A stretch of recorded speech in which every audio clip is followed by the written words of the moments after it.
Hello my dear students. Today we are going to study a topic under this chapter motion. Okay, basically it is a subtopic जो कि मैं अपने last session में continue कर रहा था. That is physical quantities. Okay, now there are two types of physical quantities. Okay, physical quantities. According to motion, there are two types of physical quantities. First is scalar and second is vector. Okay. Scalar quantities are those quantities which have only magnitude with them. Okay. Which have only magnitude. And vector quantities are those quantities which have both magnitude and direction. Okay, now magnitude and direction. Okay, ये दो थी definition. Okay, अब इसको समझा कैसे, किस तरीके से हम इसको इजीली समझ सकते हैं. Okay, for example, speed of car A is 10 meter per second. Okay, and speed of car B is 20 meter per second. According to this data, क्या मुझे ये पता चल पाएगा कि इन दोनों कार की जो डायरेक्शन वो क्या है?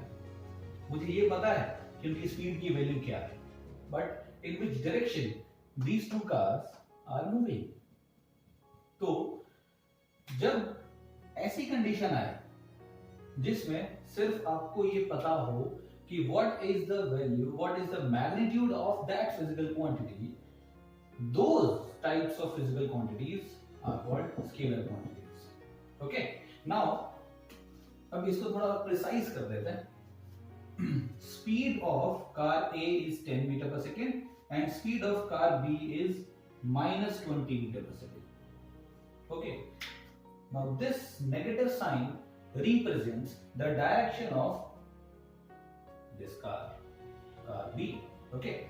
Now according to car A, the direction of car B is opposite. अगर कार A इस डायरेक्शन में मूव कर रही है तो कार B इसके ऑपोजिट डायरेक्शन में मूव कर रही है, और वाइस वर्सा. अगर मैं इसको नेगेटिव ले रहा हूं, इसको पॉजिटिव ले रहा हूं, तो मतलब इन दोनों की जो डायरेक्शन है वो ऑपोजिट टू ईच अदर है. Okay, is it clear? So the magnitude is the numerical value.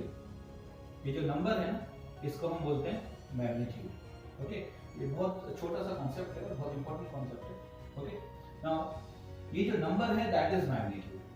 Okay, तो स्केलर्स के पास सिर्फ ये नंबर होगा. Is it clear? Okay, now vectors के पास क्या होगा? ये नंबर तो होगा बट इनके साथ डायरेक्शन भी होगी. अब ये डायरेक्शन कौन रिप्रेजेंट करता है? साइन. ओके, चाहे वो पॉजिटिव हो या फिर वो नेगेटिव हो. क्लियर? अगर मैं ये बोलता कि इन दोनों के पास पॉजिटिव साइन है, it means the direction of these two cars are same. Okay, और अगर मैं ये बोलूं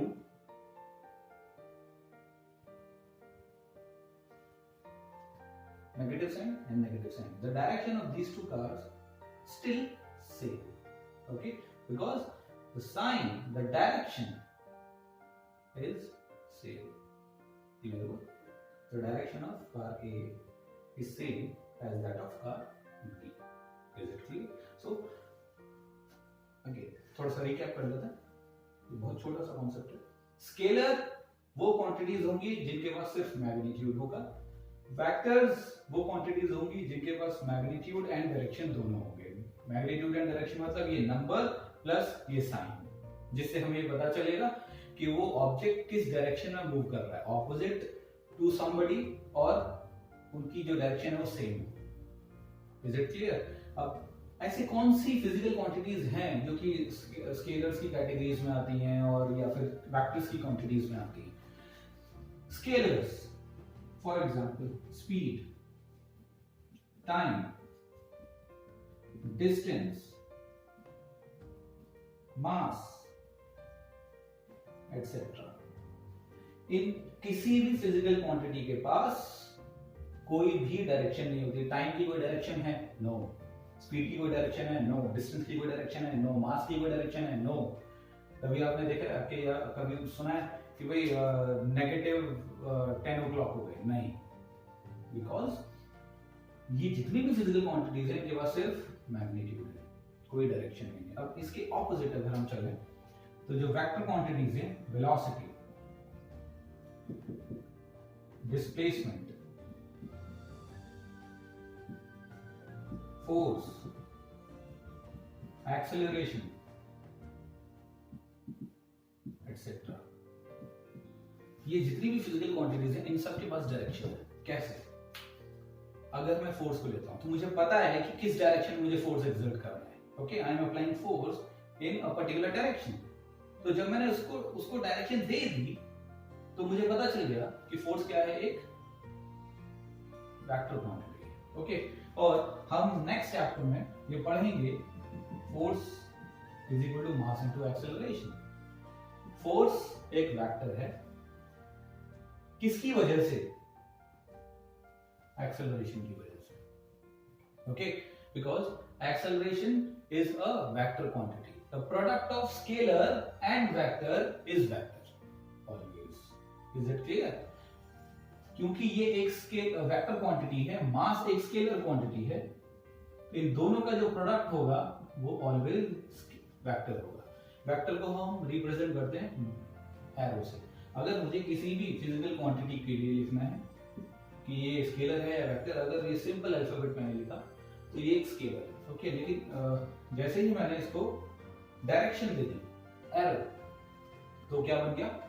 वेक्टर बन गया। Okay, so this is the notation for a vector quantity. Clear? सब समझ आया? Okay, एक बार finally मैं recap करता हूँ। Scalar quantities are those quantities which have only magnitude, for example speed, time, distance, mass.